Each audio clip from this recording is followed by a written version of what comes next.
महिनावारी भएको मान्छेले पूजा गर्नु हुन्छ कि हुँदैन भनेर सिधा ठाडो प्रश्न आउने गर्छ बेला बेलामा।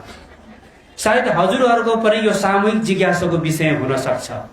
महिनावारी हुनु यो प्राकृतिकको देन हो। महिनावारी भएपछि जुठो हुने, त्यस कारणले पूजा पाठ गर्न नहुने कुरा बुद्ध धर्ममा छैन। यो कुरा महिनावारी भएपछि व्रत बस्न नमिल्ने, पूजा पाठ गर्न नमिल्ने, गुरु दर्शन गर्न नमिल्ने, यो कुराहरू अहिले बिस्तारै बिस्तारै वैदिक धर्म, ब्राह्मण, हिन्दू धर्ममा पनि यो कुराहरू मेटाउँदै आएको छ। बिस्तारै विचार गर्नुहोस् त हजुरहरूले।